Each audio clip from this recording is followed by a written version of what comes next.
Auntie's just been giving us some grief because we are twinning this morning. I wouldn't say grief. Well, you sort of were. It was saying it was nice. I'm impressed by it. There you go. But I've just looked You for do the look first a bit time. like you're in Mary Poppins. It really is. CL's outdone herself. I've just noticed we really are. It looks today. great. I know, it's beautiful. It's a very, very specific colour and it's worked very well. Thank you. And you've got father and son trousers on as well. We'll come to that in a bit too. Everyone's doing it.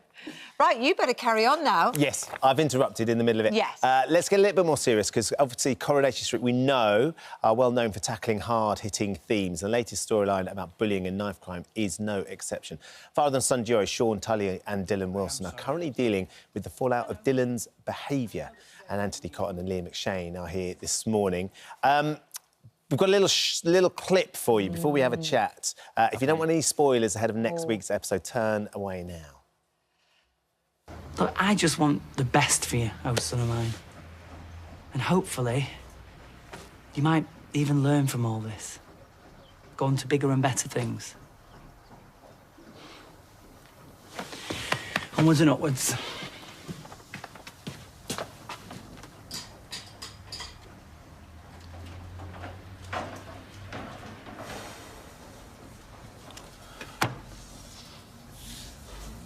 So just as you think he's going to make amends for what's going on, I mean, he's getting bullied himself. Yep, being bullied into being a bully. Which is a common theme that it happens a lot, that the bullied becomes the bully in order to survive. And so that's why it's such an interesting dynamic, because everybody's seen that he didn't start out that way. And he is ultimately, no matter what happens, he is a good kid, but he's been led down a path. I think it's such an interesting approach to bullying, which, of course, everyone's talked about since they've been alive. It's something that people have experienced at different levels all through the generations, different avenues now with social media. But what I always feel, obviously, for the bullied child, but also always feel for the parents of the bully, because you know you've raised that child that they didn't start out nasty. Yeah. And it's so interesting to look at those causes. It's a fantastic storyline, I think, that the way Corrie have tackled it. I work a lot in mental health with the military stuff, which I know you know about, but, you know, anything to do with the mind, good and bad, is majority of it is untapped and uncharted. So it all comes from the same thing. We think nobody starts off evil. Nobody starts off as a bully. Nobody starts off that way. It is something that's learned behaviour, certainly, but then there will be an element of a chemical imbalance. There'll be something, you know, we all know we need, you know, those certain good chemicals to make us feel good, etc. And I think if somebody's not got that added to environment, added to socio-economic background, it can lead somebody down a path. So what's it been like for you then, Liam, playing that role? Because, you know, that side of things, people often talk about the nasty, more sinister things, are great things to act. But emotionally, there's a sort of a conflict as well, because that's not who Dylan is it? No, of course. And I think it's so good to play something that's so different from yourself. He's so a good kid.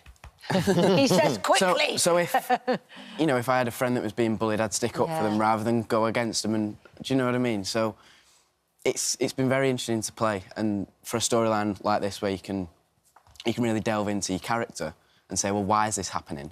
Has it made you view bullying differently? Has it made you think how you might tackle bullies differently? Yeah, possibly.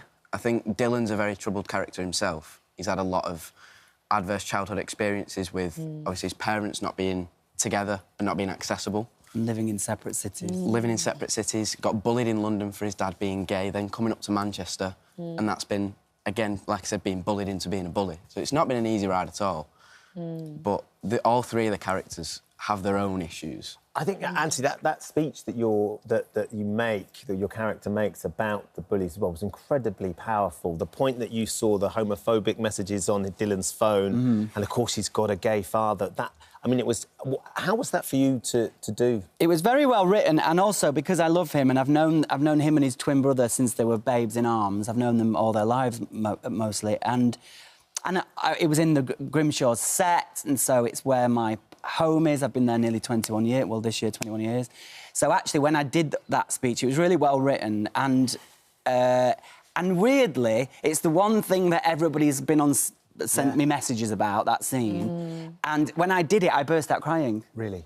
So it was a very real You know, we did it in one take. That was it, and I burst out crying. So that says that it all worked. All the kind of planets aligned, and that's basically been the turning point for the story, where we realised that, and you know, and this is only the beginning.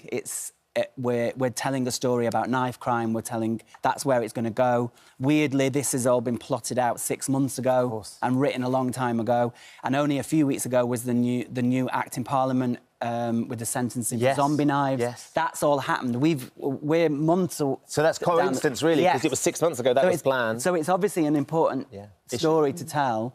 So that's where we're going with this. Now it will be informed by the new legislation that, you know, Corrie is not. It's not real life, but it's supposed to mirror and it's supposed to hold the mirror up. So it's been really satisfying, and this is only the beginning of it. We've got this for the rest of the year, so...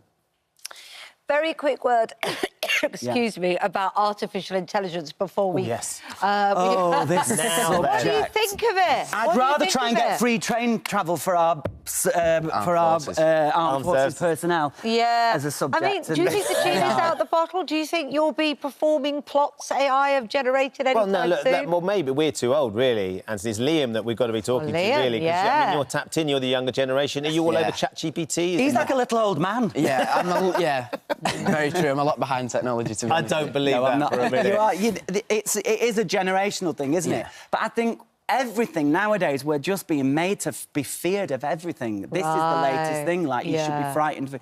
Is it about keeping people in their places? Is this 1984? Is it Animal Farm? Is it Lord of the Flies? Or is it going to make it easier? Is it going to make it quicker? Well, yeah, but we have AI. It exists in films. It made Harrison Ford look younger. We've got it. It exists. But people still like Harrison Ford. They still like Indiana Jones. Still like humanity. Yeah, of course. Yeah. And people, you know, the moment we start taking away the reality of humanity, then we're in a very dangerous place. And I would imagine that human beings are not going to switch on to watch a soap opera or a returning drama or any kind of drama to just watch it and know that it's not a real person. The good news is, if you can't get the real thing, Mary seems to be able to find an extension of her heartthrob, who I understand is a very... Shephard. Yes, he's a very... Who we an are AI character. savouring. Listen, I'm sure if Mary could have a Ben Shephard AI robot thing or whatever it is, then I'm sure she would do. She would. That opens up a whole other... So we know about the blanket, of course, because you were there. Yeah. You were there when the blanket was first revealed. This is low-grade narcissism, Ben.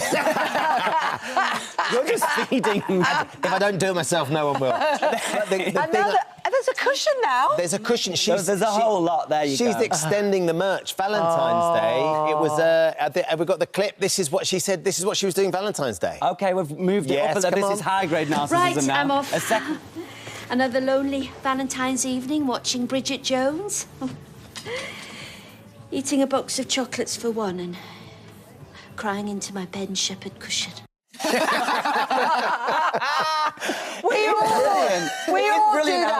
all do that. The Coronation Street is very good at mirroring, you know, from our fate Weatherfield, but then occasionally it just creeps over into real life. Doesn't it?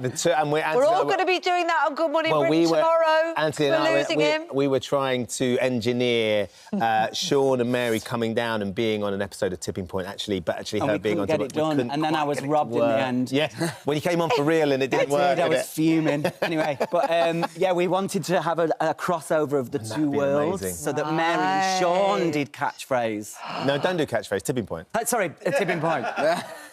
So Mary and Sean rather than Anthony and Patty. But we couldn't get it to work because of schedule, so Patty did it, and then I did it, and then I lost, and then that's history. Never but we could still do it. We could. Sean and Mary could still do Tipping Point. Thank you, Anthony. But we wouldn't be able to do the Stars version. We'd have to do it as real people, absolutely. You see. Daytime version. Yes, we'd have to do it as... Oh, my God, this is the potential muggles. is huge. It's so meta, as they say. So no to AI.